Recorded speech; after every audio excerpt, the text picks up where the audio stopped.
O Nome da Rosa, Umberto Eco.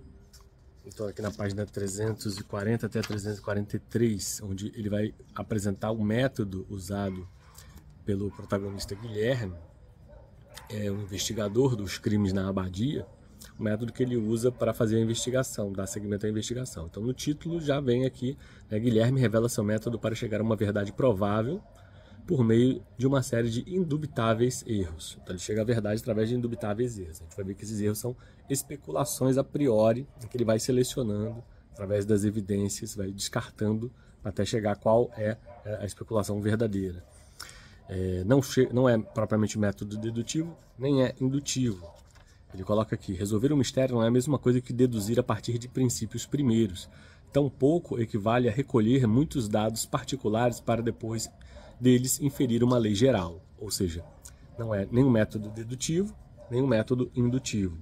Significa achar-se diante de 1, 2 ou 3 dados particulares que aparentemente nada têm em comum, tentar imaginar se eles podem ser casos de uma lei geral que não conheces ainda e talvez nunca tenha sido enunciada. E aí ele vai apresentar aqui uma série de exemplos práticos, mas voltando à teoria.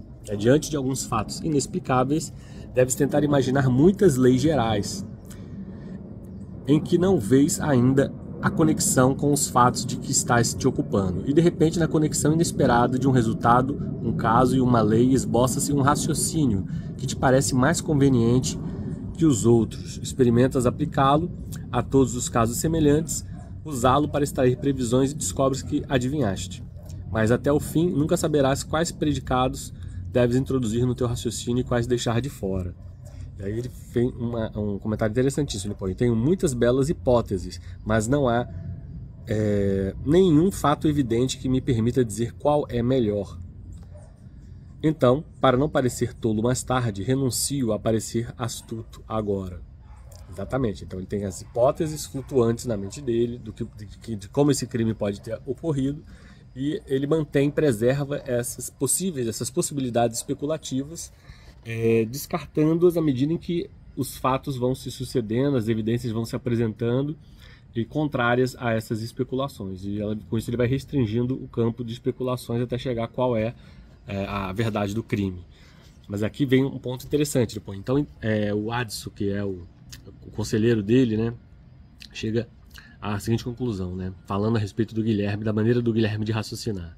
Entendi naquele momento qual era o modo de raciocinar de meu mestre, e pareceu-me demasiado diferente daquele filósofo que raciocina com base nos princípios primeiros.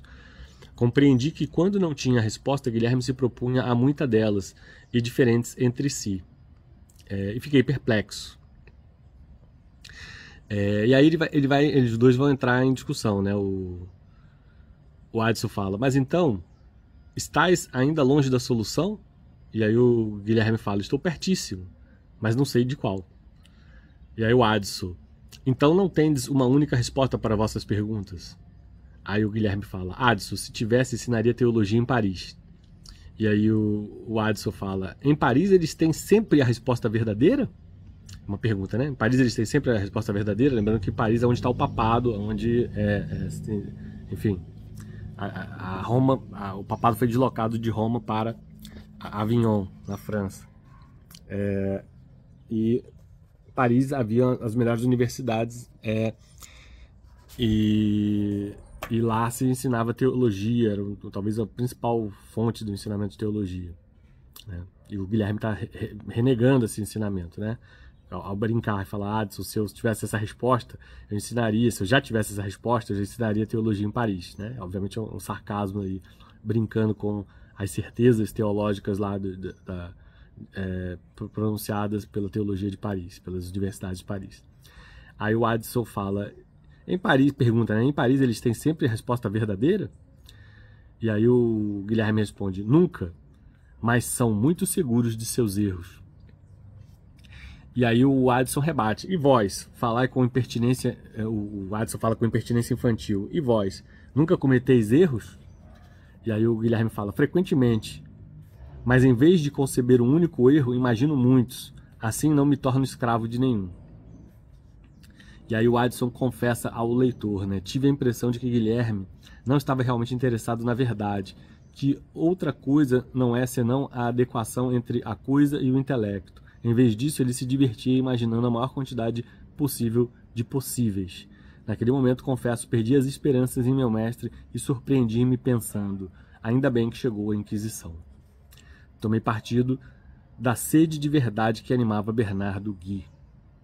Pois bem, né? Veja que interessante. Aqui o Addison perde muito das esperanças na maneira como o seu mestre, o Guilherme, ele conduz a investigação, o método dele de raciocínio para se chegar às evidências.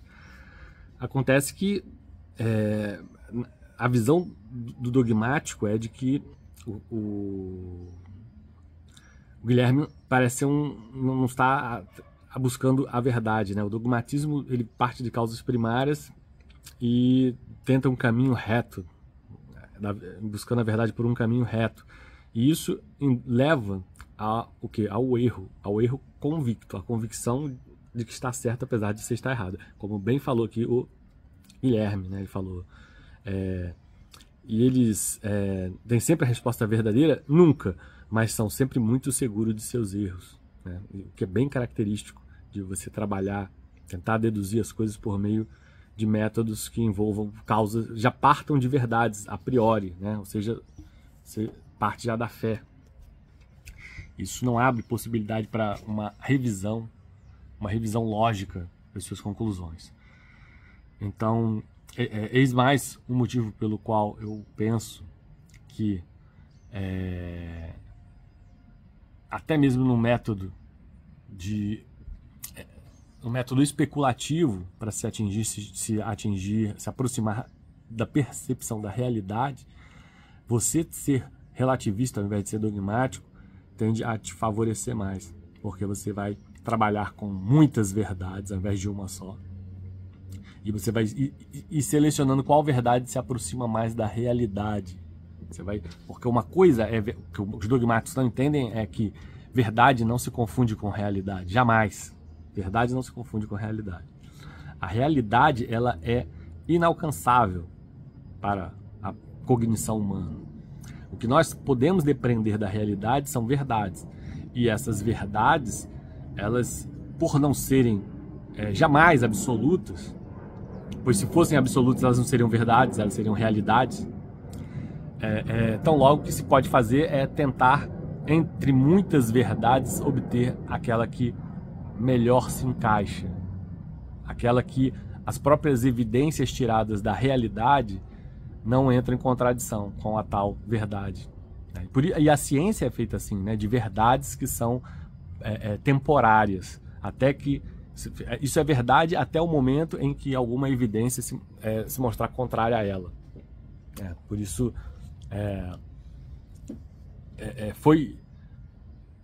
o livro, né, do Umberto Eco acaba mostrando, de certa forma, né, a formação do pensamento moderno, da ciência moderna, com suas verdades parciais, né, e isso nascido de dentro do seio da igreja, claramente incomodando o próprio dogmatismo clerical.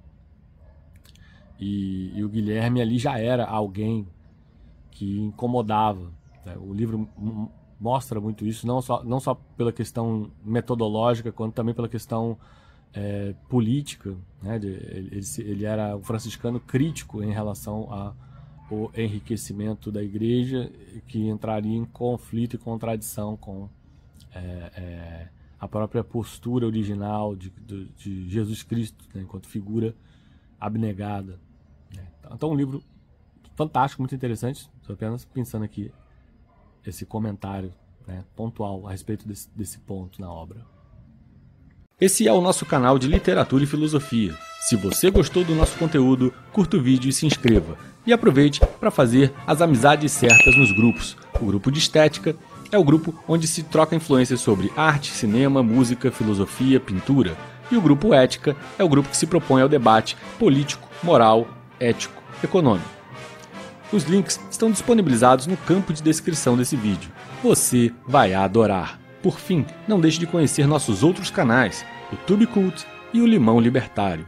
Obrigado por assistir até o final, Foi um prazer tê-lo por aqui. Até a próxima.